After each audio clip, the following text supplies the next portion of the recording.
Saya temukan hadis ini.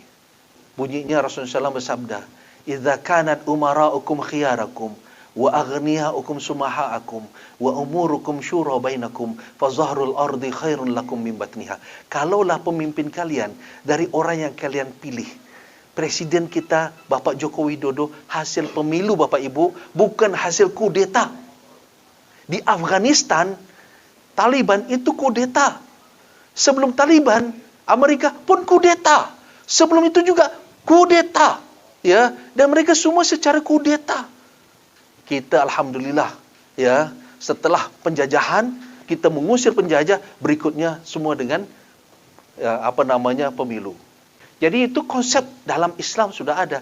Idza kana umara'akum khiyarakum. Pemimpin kalian pilih. Itu satu konsep. Yang kedua, wa aghniya'ukum sumaha'akum. Kita menyumbang buat negara, itu bahasanya. Bagaimana bentuk sumbangannya? Ya, apapun namanya, kita memberi buat negara. Kalau sekarang ini kita beri dalam bentuk pajak. Kita beri dalam bentuk zakat. Ya, kita memberi. Yang penting memberi buat negara. Supaya negara menggunakan buat kemaslahatan rakyat. Dan itu dilaksanakan di Indonesia. Wajib pajak. Ya. Nah, walaupun terasa beban, tapi itu kebaikan buat kita. Tapi praktek mengumpulkan uang dari rakyat untuk negara, dan negara untuk rakyat lagi, itu sudah ada dalam Islam. Dan yang ketiga, wa umurukum syura bainakum. Ya, urusan negara kalian syura. Bapak Ibu, sila keberapa yang kalimatnya panjang? Sila yang keempat. Kerakyatan yang dipimpin oleh hikmat kebijaksanaan dalam pemusyawaratan perwakilan. Wa amrukum syura bainakum, dicatat dalam sila kita yang keempat. Ya, maka kata Nabi, jika sebuah negara itu sudah ada 3 prinsip ini, ya, fa zahrul ardi khairul lakum min batniha. Hidup di negara itu lebih baik dari mikir mati. Jadi, maksud mikir mati apa? Gak perlu kita berjuang mati-matian. Maksud sampai mati, mengorbankan diri, tidak perlu. Kita harus mikir bagaimana kita bisa hidup di negara ini. Karena negara ini sudah sesuai dengan hadis Nabi. Ini membuat mata saya terbuka ketika saya baca hadis ini. Wah, salah saya. Sekian tahun, dari umur 16 tahun sampai saya ditangkap umur 34. 16 tahun Bapak Ibu. Saya sampai tidak pernah kuliah, tidak pernah SMA, tidak pernah kuliah. Dan melalang buana ke sana. Dan ada satu hal yang saya menyesal seumur hidup sampai saya mati. Dan tidak bisa saya maafkan diri saya, yaitu birrul walidain. Berbuat baik kepada kedua orang tua. Bagaimana saya bisa berbuat baik pada orang tua? Karena saya hanya mikir orang lain, kemana-mana, ya, ternyata kewajiban saya kepada kedua orang tua saya telantarkan. Bahkan beliau berdua itu meninggal pun saya tidak datang. Saya nggak tahu apakah Allah akan mengampuni dosa saya. Tapi itu suatu penyesalan. Maka saya tidak mau Bapak Ibu semua ini kemudian dengan harapan besar, semangat besar, keinginan besar, ternyata salah jalan seperti saya dahulu. Kenapa kita sibuk untuk menegakkan negara Islam padahal Indonesia ini sudah sesuai dengan Islam? Kita tidak perlu lagi merubah sistem yang ada karena ini sudah sesuai dengan Islam. Persoalan negara atau tidak, dulu juga kami tahu bahwa di Al-Quran tidak ada perintah membentuk negara. Maka Indonesia sudah sesuai dengan Islam Bapak Ibu. Itu yang mau menyentuh hati saya. Jadi dengan hadis ini, lanjut.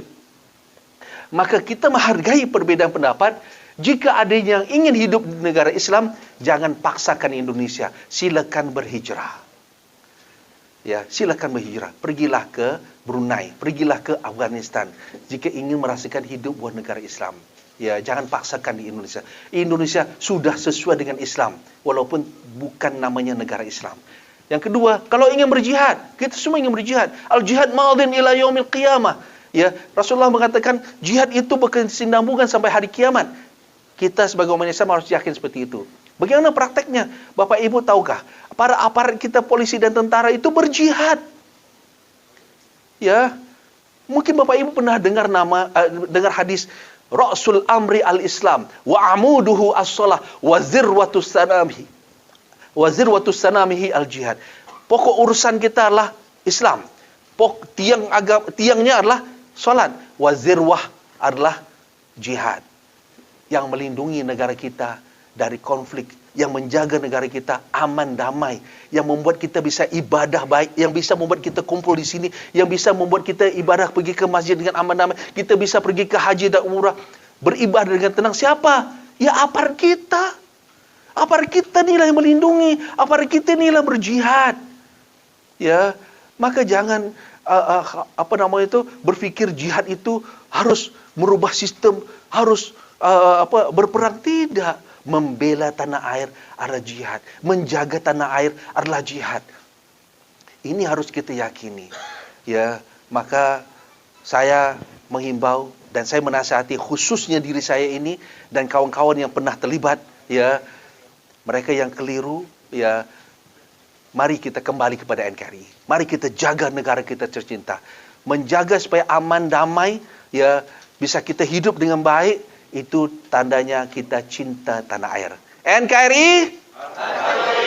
Kurang semangat. NKRI? Sekian. Assalamualaikum warahmatullahi wabarakatuh.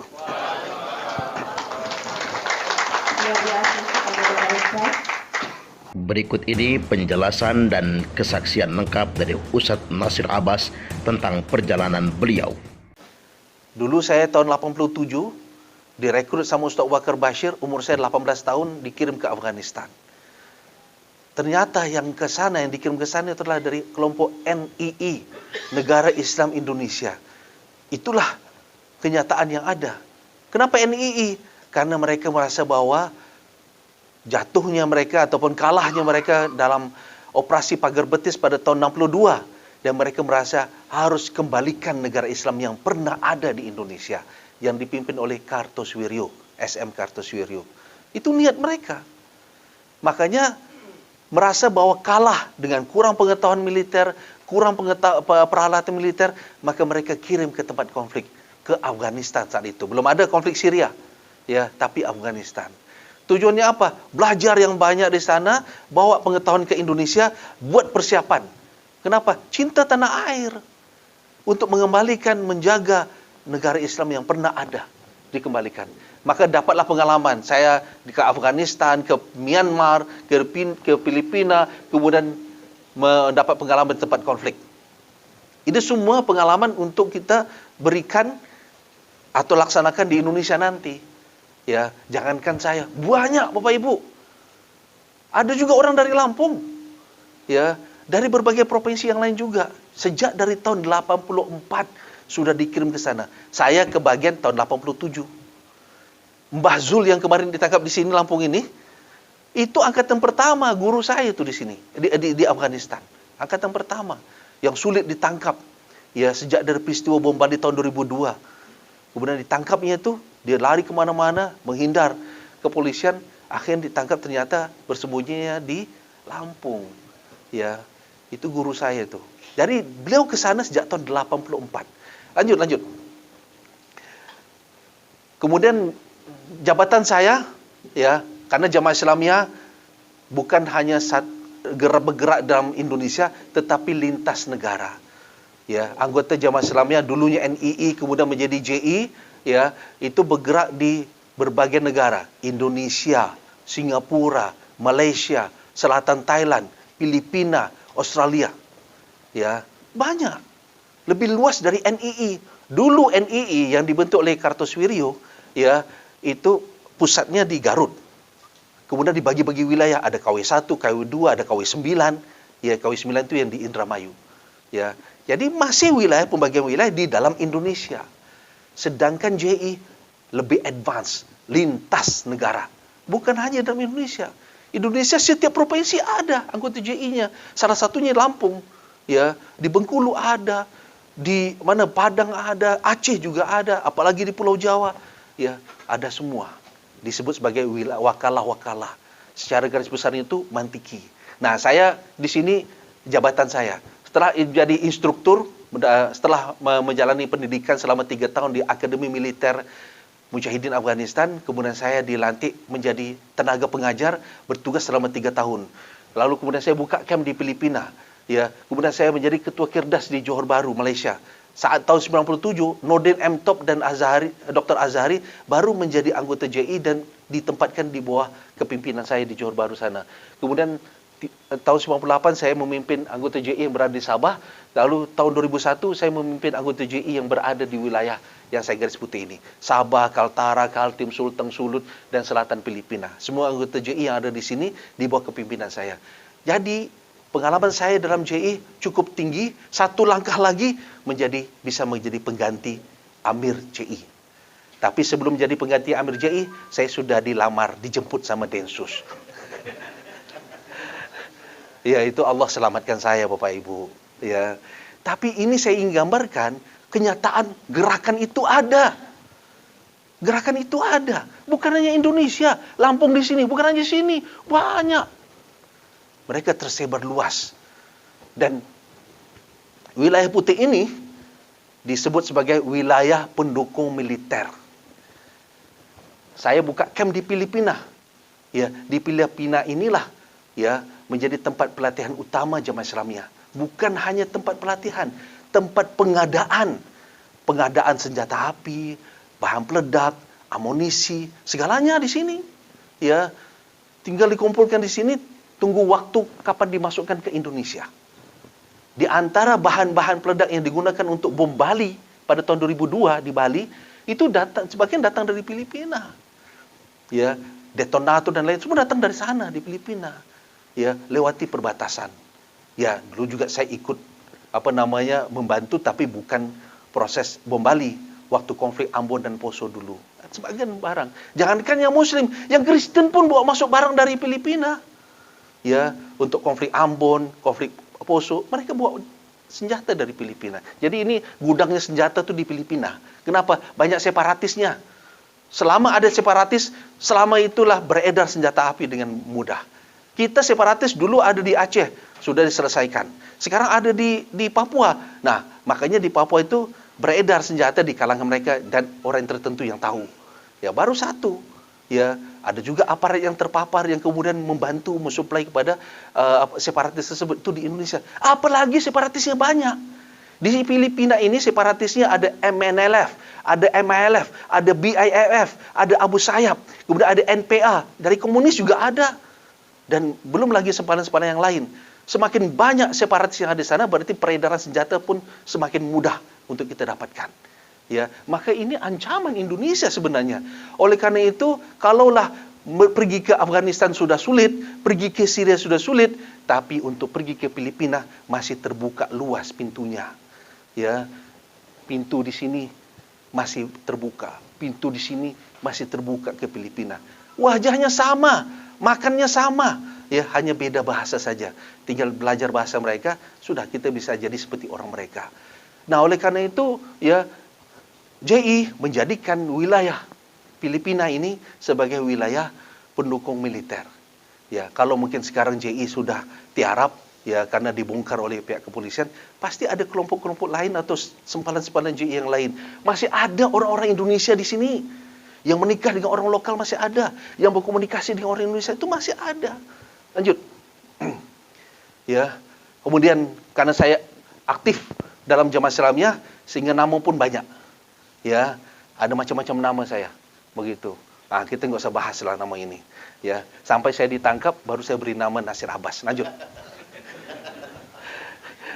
Bapak Ibu, setelah saya ditangkap, prosesnya tidak mudah saya untuk kooperatif dengan polisi, panjang prosesnya, ya, sampai kami juga berkelahi sama polisi, baku pukul juga, ya. Akhirnya setelah saya sadar, saya menyadari, saya mulai aktif menulis buku, beri pencerahan.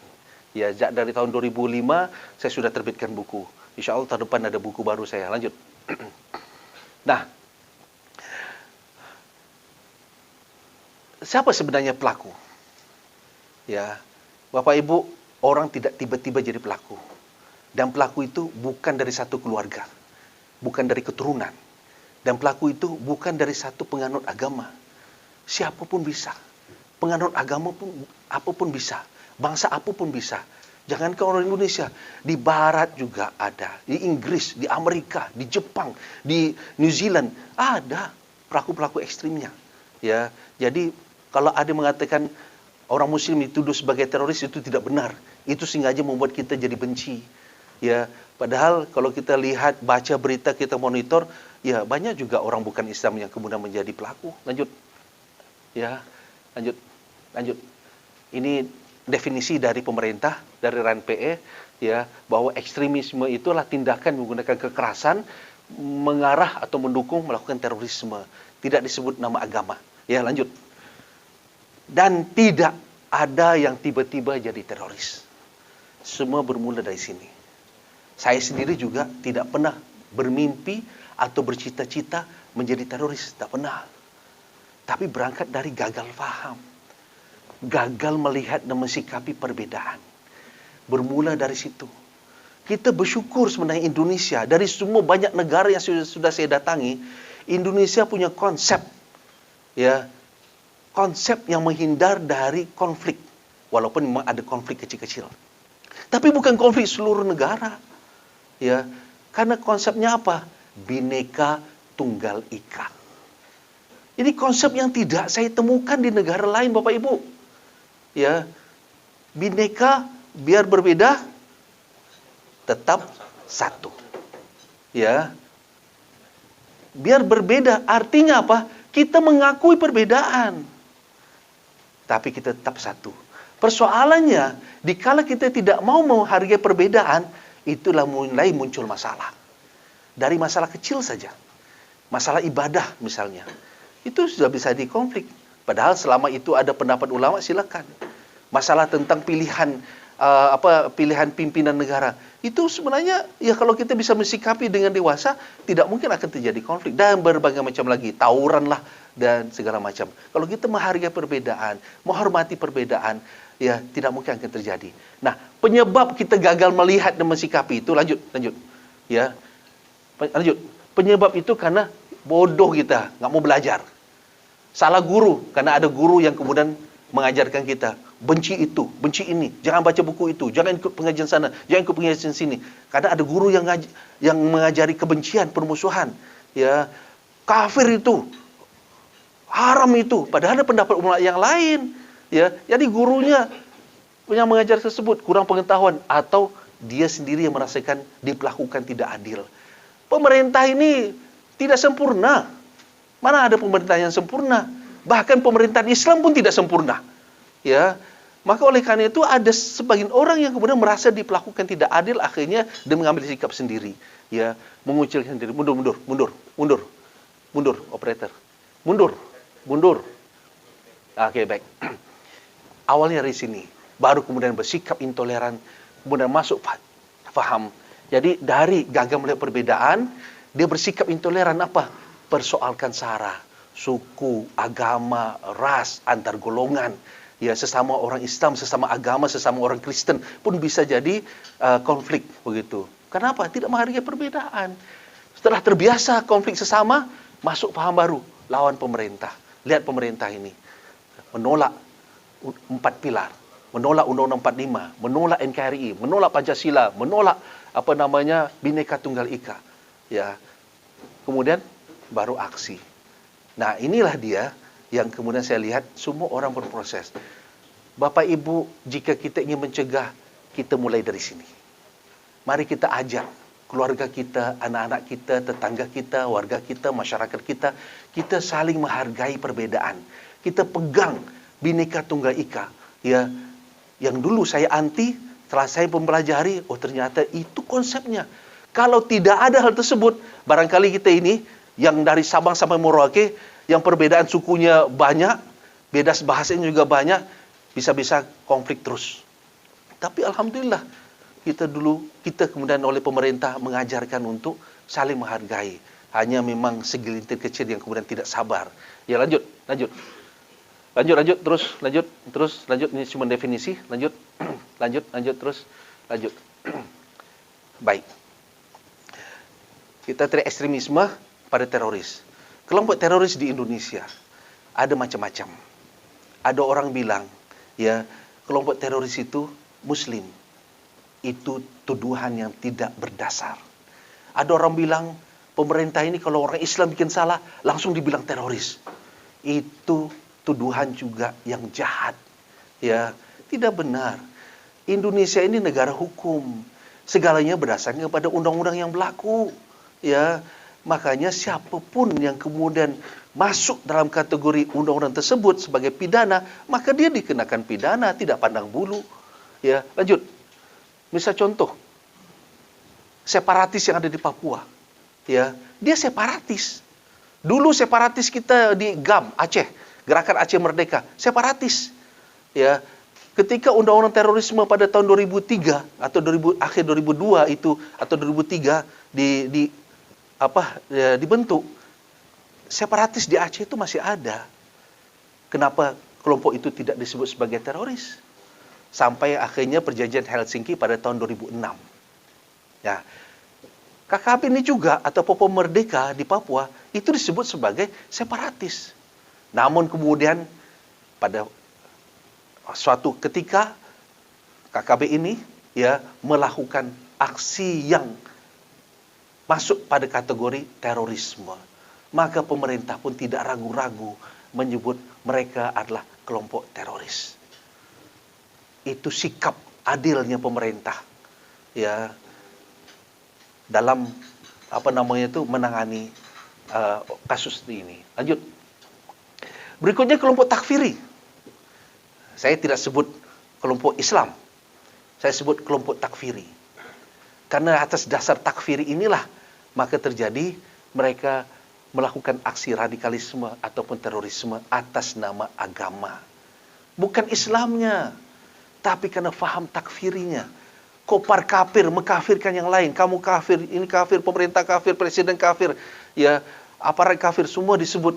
Jadi ini faham takfiri. Dulu saya juga berfaham takfiri.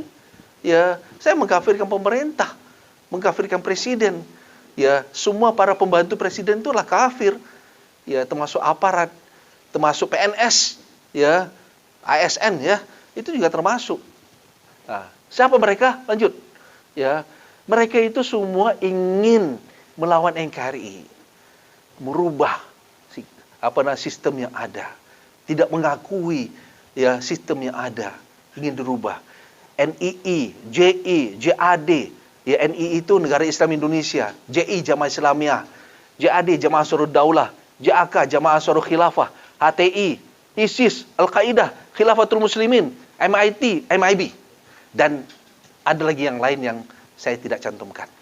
Rata-rata mereka punya keinginan ya untuk merubah sistem yang ada. Ada di antara kelompok ini ya yang memiliki senjata api atau persiapan senjata api atau bahan peledak. Ada di antara mereka tidak melakukan persiapan kemiliteran. Contohnya seperti JAK. JAK tidak melakukan persiapan kemiliteran. HTI tidak juga. Khilafatul Muslimin tidak, ya, mereka tidak mempersiapkan kekuatan militer, ya. Tetapi kenapa HTI dilarang? Tahun 2017 HTI dilarang. Kenapa? Karena HTI masuk kategori kelompok radikalisme. Coba mundur. Ya, definisi radikalisme. Mundur. Ya, stop. Radikalisme adalah faham atau aliran menurut Kamus Besar Indonesia yang menginginkan perubahan atau pembaruan sosial dan politik dengan cara kekerasan atau drastis. Ya, faham atau aliran, faham atau kelompok, ya, yang mau perubahan sosial dan politik. Sosial kita mau dirubah semuanya, politik kita, undang-undang yang ada mau dirubah semuanya dengan cara pemaksaan dan kekerasan. Ya, sekarang belum. Maju yang tadi itu kelompok takfiri, ya. Lanjut. Stop. HTI bilang ketika saya dulu masih HTI itu masih ada dan saya paparan sebenarnya HTI, mereka bilang kami tidak angkat senjata, Pak, kami tidak memiliki senjata. Ya, sekarang belum, ya, tapi siapa yang mereka rekrut? Bukan hanya masyarakat, aparat juga direkrut. Aparat tentara direkrut, aparat polisi direkrut. Ya, bukankah aparat yang memiliki senjata? Beberapa kasus di Timur Tengah, ya, Hizbut Tahrir di Timur Tengah sana merekrut aparat juga. Dan pada saat hari H-nya mereka merencanakan kudeta, Bukan masyarakat yang angkat senjata, aparat yang sudah terpapar yang kemudian angkat senjata. Mereka lah yang kemudian yang berfaham, ya, Hizbut Tahrir yang kemudian melawan pemerintah yang ada. Apa kita mau menunggu Indonesia seperti itu? Oleh karena itu, dilaranglah HTI. Ya. Khilafatul Muslimin sama, tidak pegang senjata, tidak memiliki senjata, tapi punya keinginan merubah sistem. Apalagi khilafah, bukan hanya daulah, khilafah. Ya, mempunyai khalifah. Begitu, daulah saja belum punya khalifah. Dulu Ustaz Abdullah Sungkan dan Ustaz Bakar Bashir keluar dari NII. Mengapa? Karena padahal Ustaz Abdullah Sungkan dan Ustaz Bakar Bashir dulu NII.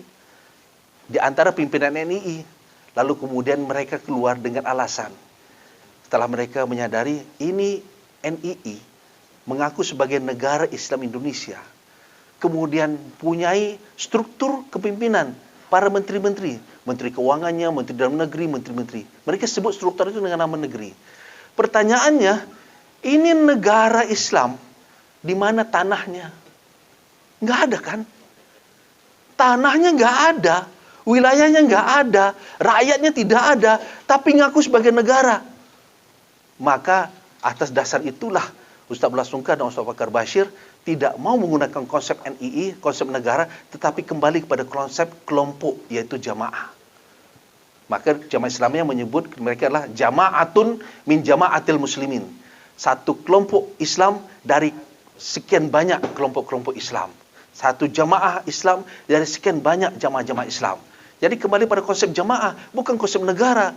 Ya, nah, belum ada negara, belum ada wilayah, belum ada rakyat, ya, di wilayah yang mereka kuasai sudah ngaku sebagai pimpinan negara. Ini tidak masuk akal. Dalam syariat juga tidak bisa. Ya, dalam syariat juga tidak ada. Saya pernah waktu di Filipina. Pimpinan MILF almarhum Ustaz Salamat Hashim. Ustaz Salamat Hashim atau MILF sudah menguasai wilayah yang besar di tengah-tengah Mindanao. Aparat tidak bisa masuk. Mereka punya pos-pos penjagaan. Tentara atau polisi tidak bisa masuk, tidak bisa tembus. Dan terang-terangan mereka menguasai. Ya, aparat tahu itu wilayah yang dikuasai oleh MILF. Sampai saya bertanya, mereka punya pengadilan sendiri, punya mahkamah, punya penjara sendiri, ya, punya administrasi macam kabupatennya, camatnya dan lain sebagainya, punya. Sistem pemerintahan itu ada. Lalu saya bertanya sama Ustaz Salamat Hashim, Ustaz, dengan wilayah yang sudah dikuasai ini, dengan struktur yang sudah ada ini, kenapa Ustaz tidak memproklamir negara Islam atau negara Mujahidin bangsa Moro? Apa jawaban Ustaz Salamat Hashim? Memproklamir negara itu tidak mudah. Kalau kita sudah memproklamir negara, berarti kita harus punya mata uang sendiri. Kita harus punya bandara sendiri. Kita harus punya pelabuhan sendiri. Ya, sudah sanggupkah kita punya mata uang sendiri? Belum sanggup. Punya negara tapi pakai mata uang negara lain. Ya, wah, itu bukan negara itu. Jadi masih ada proses panjang. Si MILF yang sudah punya kuasai wilayah saja masih mengurung niatnya mengaku sebagai negara Islam, sedangkan kita di sini tidak punya wilayah yang dikuasai, ngaku sebagai negara Islam. Ini kan mimpi. Saya dulu kemudian ikut menyadari, oh ya, tidak benar. Makanya Jamaah Islamiyah tidak menyebut wilayah-wilayah itu sebagai wilayah yang dikuasai. Seperti Mantiki 3, Mantiki 1 itu wilayah kegiatan, wilayah gerakan. Ya, oleh karena itu, ya, walaupun tidak memiliki senjata api, tetapi ketika punya rencana menginginkan merubah sistem yang ada, menolak 4 pilar, maka itu termasuk adalah faham radikalisme. Lanjut. Ya, lanjut. Berikutan, lanjut. Siapapun bisa direkrut. Bapak Ibu yang ada di sini semua bisa direkrut. Aparat tentara polisi juga bisa direkrut. Ya, tidak ada yang terkecuali. Dan semua bermanfaat pada porsinya masing-masing.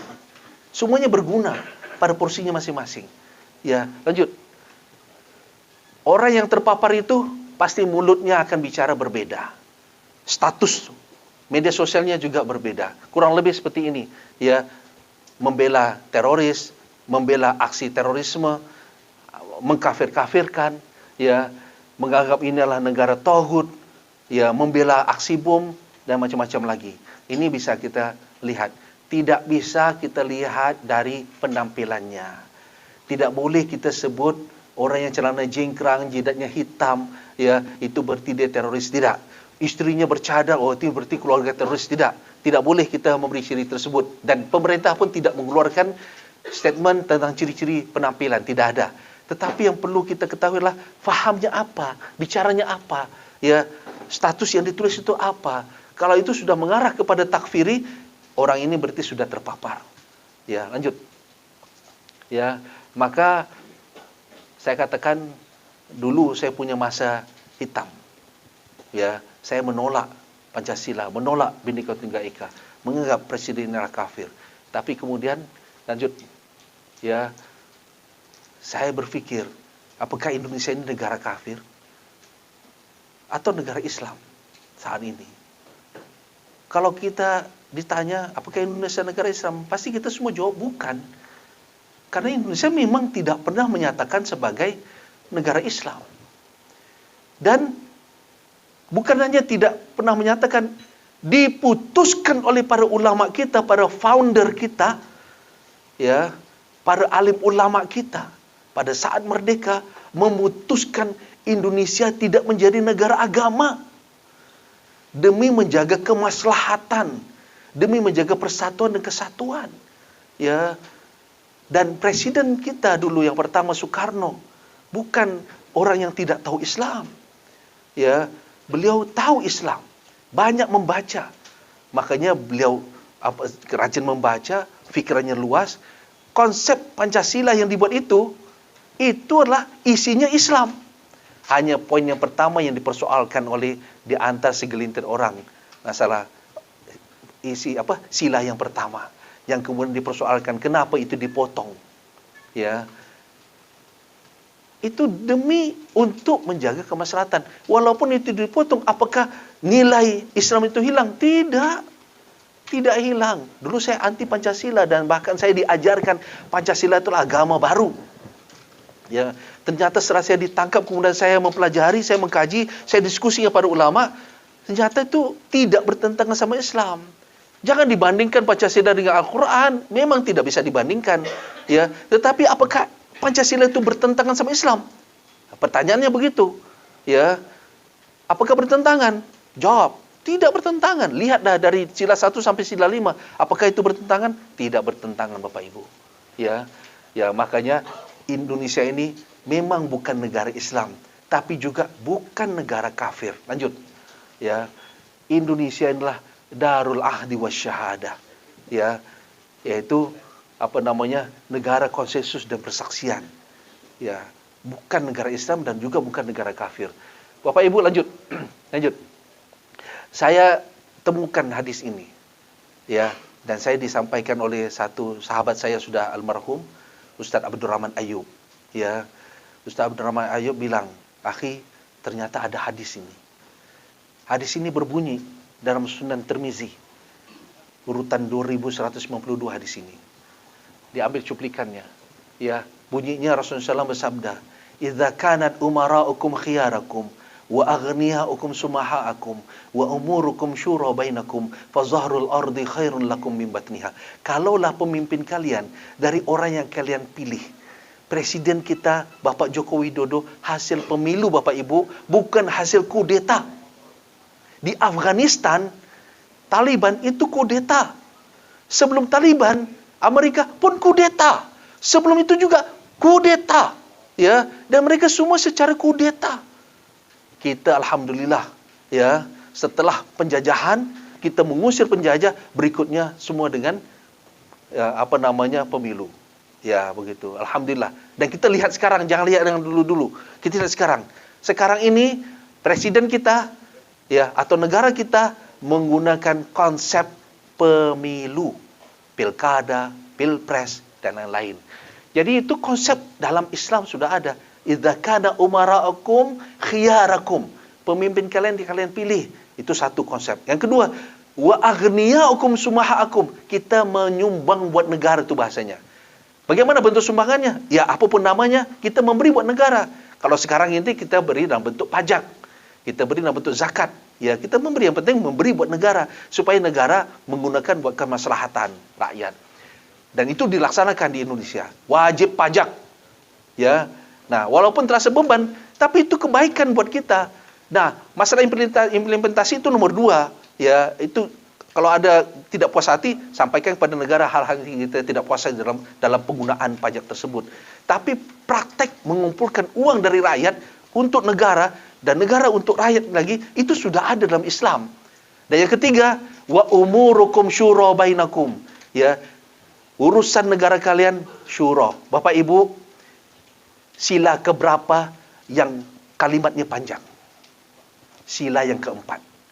Dan ketika kalimat ini panjang, berarti tidak mungkin dipendekkan, karena itu sangat penting.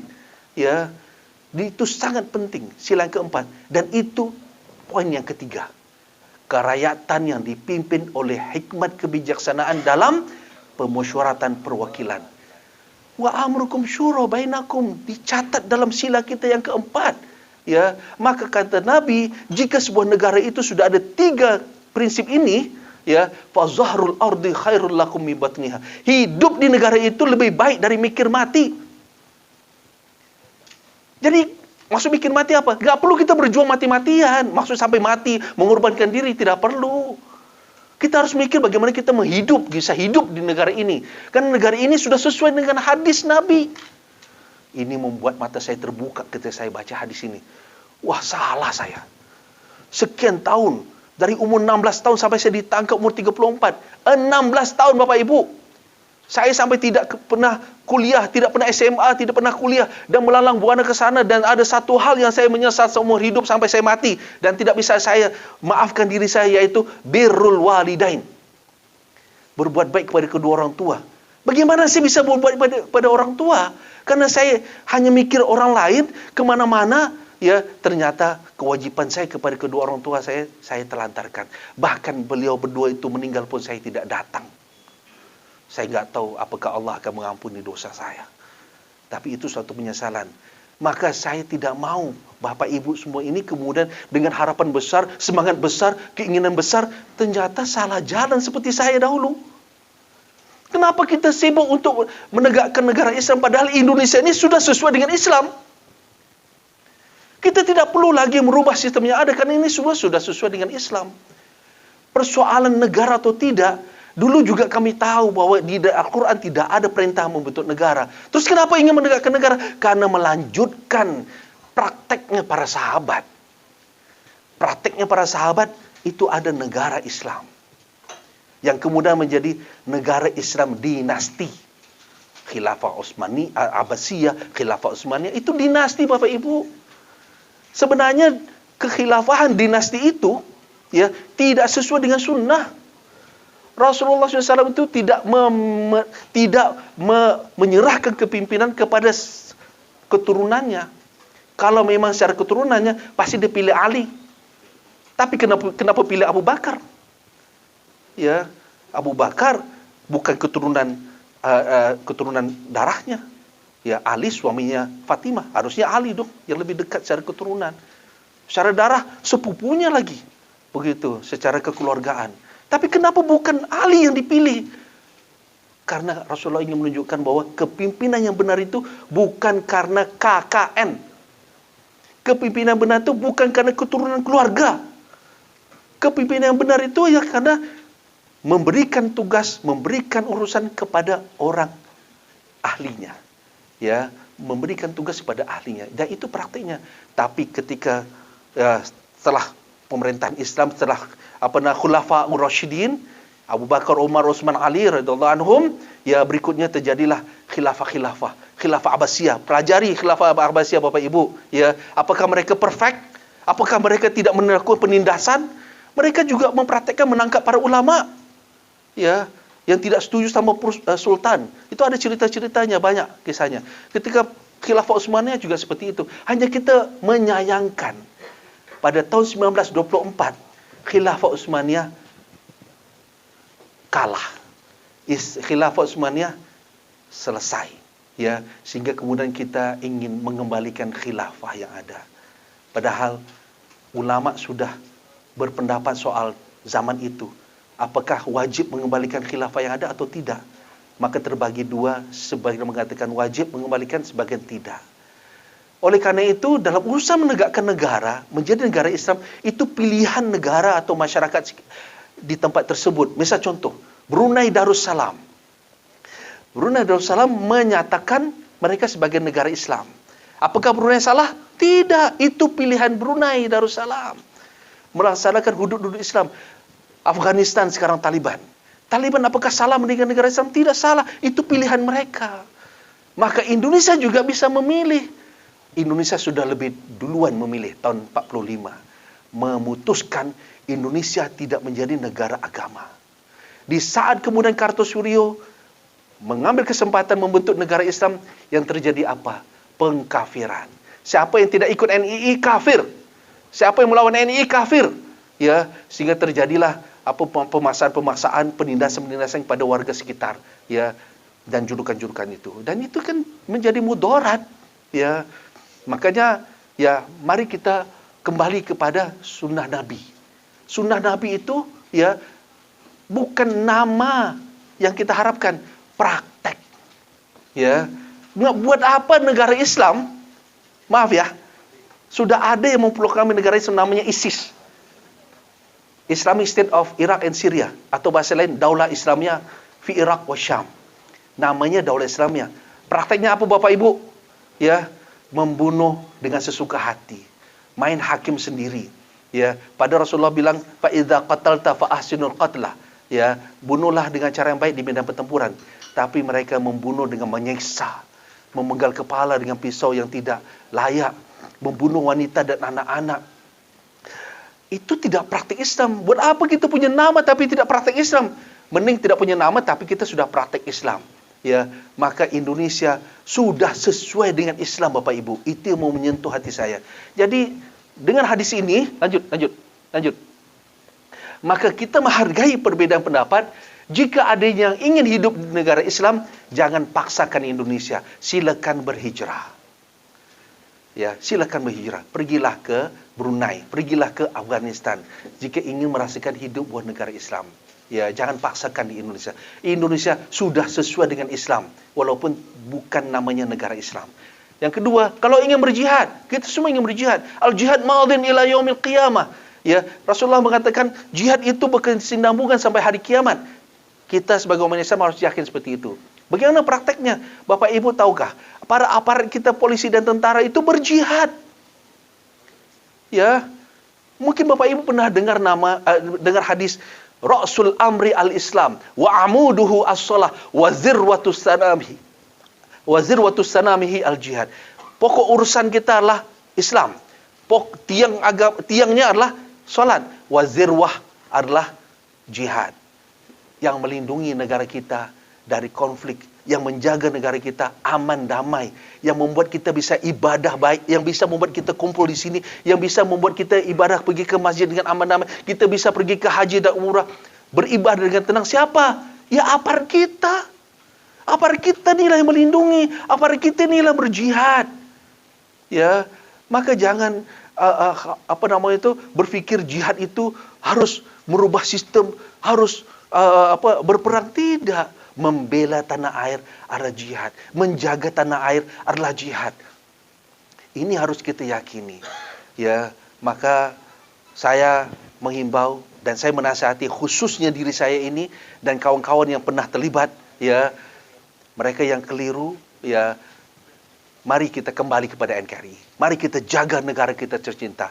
Menjaga supaya aman damai, ya, bisa kita hidup dengan baik. Itu tandanya kita cinta tanah air. NKRI?